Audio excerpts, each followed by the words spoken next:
안녕하세요. 제이정입니다. 1월 16일 시험에 대해서 얘기를 해볼게요. Part 1, 첫 번째 지문은 기내방송 내용이었고요.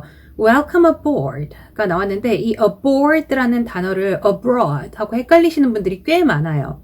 abroad랑 aboard 하고는 스펠링이 다르죠. 스펠링 잘 보시고 aboard, abroad 이 둘 다 연습을 하시면 좋겠습니다. 오늘 시험에 나온 것은 abroad 아니고 aboard가 나왔고요.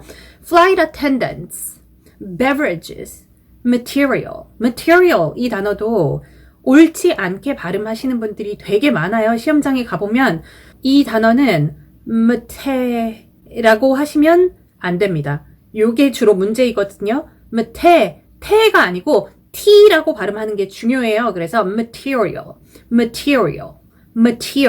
이렇게 한 10번 정도 소리내서 연습을 하시길 바랍니다. 이번 지문은 서점 안에서의 방송 내용이었어요. Bookstore shoppers가 나왔고요. author, purchase. 요 지문에서 가장 발음 실수가 흔하게 나왔던 단어는 요거일 것 같아요. 발음도 그렇고 강세도 그렇고 biography. 근데 복수로 뒤에 s가 붙어 있어서 biographies 이렇게 발음을 하는 건데요. 이 biography라는 단어가 형태가 바뀌어서 biographic 뒤에 biographical 이런 식으로 형태가 바뀌게 되면 발음도 바뀌지만 강세도 바뀌고 변화되는 요소들이 많아요. 다시 한번 biography 아 다음에 나와주는 발음은 약간 먹듯이 biography 이렇게 하는 거고 graphic 이라는 거는 re 있는데 re 쪽에 강세가 들어가고 buy가 아니고 buyer 이런 식으로 첫 부분을 좀 둥실둥실하게 이렇게 먹는 발음을 해주면 됩니다. 너무 정확하게 buyer 이게 아니고 buyer 요 정도. 그리고 강세는 뒤쪽에 biographic 그 뒤에 cal이 더 추가가 되면 biographic 하고 똑같이 발음을 하시고 그 뒤에 call만 넣어주시면 돼요. biographical 헷갈리죠? 요 단어들 발음 그리고 강세까지 연습을 꼭 하시길 바랍니다. 오늘 시험에는 biography가 나왔지만 다음 시험에는 biographical 이게 나올 수 있는 거거든요. 다 나오는 단어들입니다. 그래서 발음 연습을 하셔야 되고요. Part 2 첫 번째 사진은 cafeteria 같은 장소였어요. 여러 명의 사람들이 있었습니다. There are several people in the scene. 몇몇 사람들이 있어요. 이 장면에는 대부분의 사람들이 테이블에 혼자씩 앉아 있었어요. 혼자서. 그래서 대부분의 사람들이 라는 주어는 most of the people 이죠. most of the people 여기서 왜 people 앞에 the가 들어가나요? 이거 궁금해하시는 분들이 있는데 그 이유는 이 문장 바로 전에 There are several people in the scene. 이 장면 속에는 여러 명의 사람들이 있습니다. 그 사람들 중에 대부분은을 얘기하는 거잖아요. 내가 방금 얘기했던 그 사람들, 특정 사람들 중에 대부분은 이기 때문에 the가 들어가는 거예요. Most of the people. 방금 내가 명시했던 그 사람들 중에 대부분은 테이블에 혼자 앉아 있습니다. Sitting at a table alone. 혼자 앉아 있고 사진의 앞쪽에 두 명의 여자가 대화를 하고 있었는데 그 여자 중에 한 명은 앉아 있었고 한 명은 서 있었어요. 그렇게 얘기해 주시면 되죠.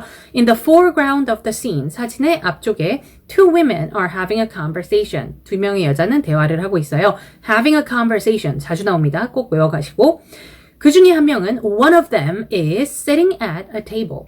걔네들 중에 한 명은 sitting at a table. 테이블에 앉아 있고 and the other one 또 다른 한 명은 is standing next to the table. 그 테이블 옆에 서 있습니다. 대화를 하고 있다고는 그 전에 얘기했죠. 그 테이블에 on the table 몇 개의 사물들이 있었거든요. 예를 들어 컵이라든지 newspaper 이런 것들이 보였어요. 그래서 on the table I see a cup and a newspaper 하시면 되고 방의 뒤쪽에 이 room이라는 단어를 사용해서 in the back of the room 이라고 할 건데 이 room이라는 단어는 꼭 누군가가 생활을 하고 잠자고 이런 방이라고 하는 게 아니고 cafeteria이던 a meeting room, 회의실이건 간에 그 장소를 한번 명시를 했다면 그 다음부터는 room, 공간이라는 뜻이에요. room이라는 단어를 사용을 해주셔도 좋습니다.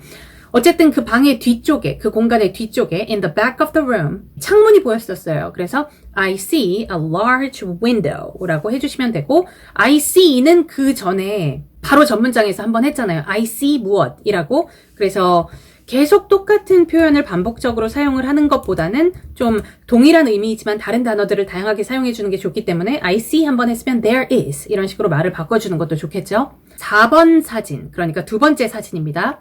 밖에 있는 그 주차하는 공간이었거든요. 그래서 an outdoor parking area 정도로 장소를 잡아주시면 되겠고요. 남자 한 명, 여자 한 명 있었습니다. A man and a woman. 상세하게 들어가자면 여자는 수건 같은 걸로, 그러니까 둘 다 세차를 하고 있는데요. 여자는 수건 같은 걸로 차를 닦고 있는 그런 행동인 것처럼 보였고요. 남자는 길다란 차 닦는 브러쉬 있잖아요. 끝에 브러쉬가 달린 그런 도구를 사용해서 이렇게 차를 닦고 있었는데 이런 거를 상세하게 묘사를 하자면 여자는 wiping her car with a towel 할 수 있고 남자는 cleaning his car with 무엇.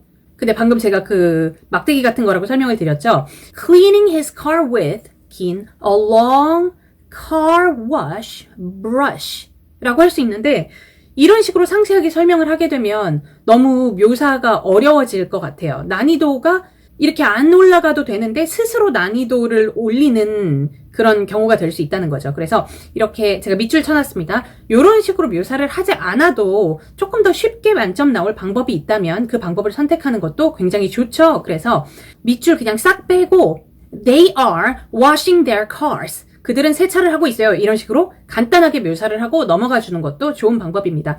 그렇게 간단하게 묘사를 했더니 시간이 남는다면 여자는 무엇을 입고 있고 남자는 무엇을 입고 있다. 이렇게 시간을 채워주시면 되는 거죠. 다른 방법으로. 사물은 뒤쪽에 벽이 하나 보였습니다. A wall 얘기하실 수 있고 더 뒤쪽으로 나무들, 집들, 하늘의 구름들 이런 것들이 보였으니까 잘 선정을 해서 이렇게 4개를 다 얘기하지는 못할 것 같고 뭐 한 2개나 3개 정도 골라서 선정을 잘 하셔서 묘사를 하시면 될 것 같아요. Trees, houses, 그리고 clouds in the sky 이런 것들이 있었습니다. 세 번째 파트는 내가 사는 동네에 대해서 나왔어요. 그러니까 응답자님이 사는 동네에 대해서 출제가 되었고 5번 문제가 어디 살아? 이렇게 물어봤습니다. 이게 좀 이해하기가 괜히 까다로울 수가 있거든요. 어디 사냐는 게 그 주택이나 아파트 이런 집의 형식을 얘기하는 건지 아니면 동네를 얘기하는 건지 아무거나 얘기하셔도 괜찮습니다.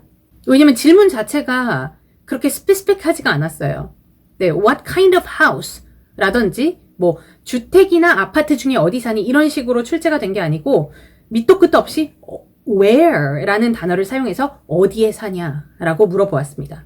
그러니까 나는 큰 도시에 산다, 아니면 뭐 조그만 동네에 산다, 아니면 나는 서울에 산다, 이런 단어들이 다 사용될 수가 있었던 거죠. 그리고 거기에 얼마나 오랫동안 살았어? 라고 물어보았습니다. 이거에 대한 답변은 뭐 빨리 아무거나 지어내서 about 10 years 이런 답변을 하실 수가 있겠고 6번 문제 너네 동네에서 즐기기 위해 엔터테인먼트를 위해 가는 곳 하나를 말해보래요. 그리고 거기 얼마나 자주 가니? 이렇게 2개의 질문이 나왔습니다. 즐기기 위해 가는 곳도 빨리 말을 하셔야 되겠죠. 뭐 a 클럽을 가셔도 되고 뮤지엄 같은 데를 가셔도 되고 a big museum near my house 우리 집에서 가까운 big museum에 갑니다 라고 하셔도 되고요. 얼마나 자주 라는 질문에는 답변이 준비되어 있어야 됩니다. once or twice a week, once or twice a month 일주일에 한두 번, 한 달에 한두 번 이런 것들이 망설임 없이 즉각적으로 답변 나오는 게 중요하죠. 7번 문제 너네 동네에서 왔다 갔다 하는 데 있어서 대중교통 혹은 자동차 이 둘 중에 뭐가 더 편리하냐, 쉽냐 라는 질문이었어요. 만약에 대중교통을 선택을 했다면 우리 동네에 지하철역이나 버스 정류장이 되게 많아요. 이런 답변이 나올 수 있겠고 자동차를 선택을 했다면 우리 동네에 지하철역이나 버스 정류장이 되게 많지 않아요. 이런 답변이 나올 수 있겠는데요.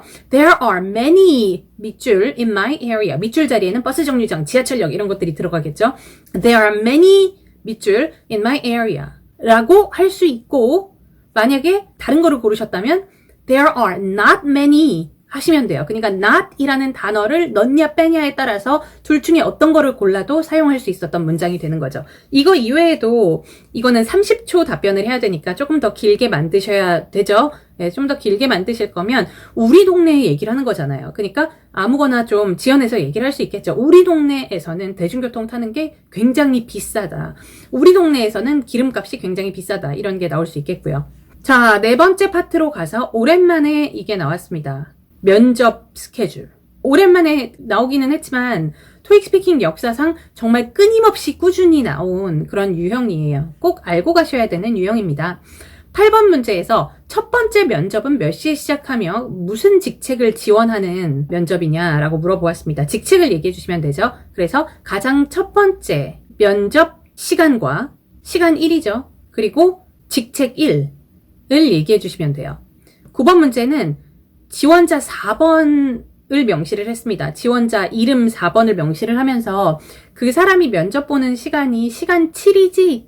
시간 7이지? 라고 물어보았어요. 시간 7은 정보 안에 들어있지 않았던 시간이었습니다. 시간 6이 마지막이었거든요. 근데 시간 6이 끝나고도 한참 후에 시간을 명시하면서 그 시간에 지원자 4번이 면접을 보는 거 맞지? 라고 물어보았어요. 그래서 나의 답변은 아니다, 몇 시다. 라고 올바른 시간을 얘기를 해주시면 되는데 문장 만들기에 있어서 제가 조금 전에도 말씀드렸지만 되게 난이도 높은 문장을 만들면서 이 시험의 난이도를 스스로 높일 수도 있고 좀 더 간략한 문장을 만들면서 이 시험의 난이도를 더 낮게 내가 만들 수도 있는 거거든요. 그래서 문장이 좀 어려워질 수도 있고 쉬울 수도 있다는 말입니다. 쉬운 문장으로 답변을 했다고 만점이 안 나올까요? 절대 아니에요. 물어본 거에만 답변을 하면, 잘 답변을 하면 완성된 문장으로, 그러니까 문장이 아니면 안 되죠. 네, 뭐 단어, 명사로 답변을 했다든지 이러면 안 되지만 문장이 끝이 났다면 완성된 문장이고 얘가 물어본 거에 대한 정보가 다 들어가 있다면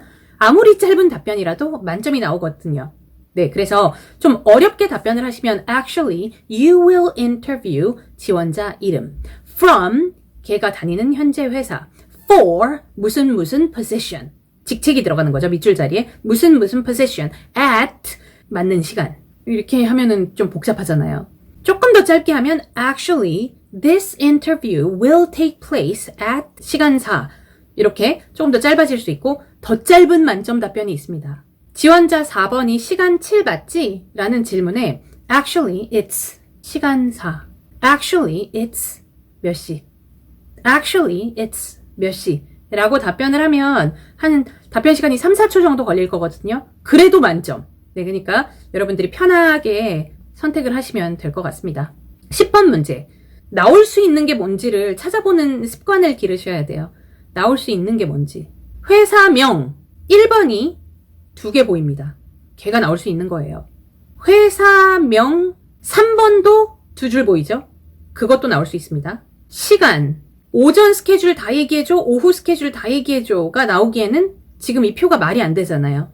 그쵸? 2줄 읽어줘가 가장 많이 나오는데 오전이 지금 엄청 많이 있고 오후는 1개인데 심지어 캔슬됐고 지원자의 이름은 겹치기 어렵죠. 얘가 2번 면접, 어떤 사람이 2번 면접 보고 3번 면접 보고 이러지는 않아요. 그렇기 때문에 직책을 보니까 직책 1, 2, 3, 4, 5, 5 이렇게 나와 있는데 직책이 5번이 2개인데 마지막 5번은 취소됐어요. 그렇기 때문에 이것도 9번에 나올 수는 없고 10번에 나올 수는 없고 오히려 이거는 9번 문제에 나올 확률이 높습니다.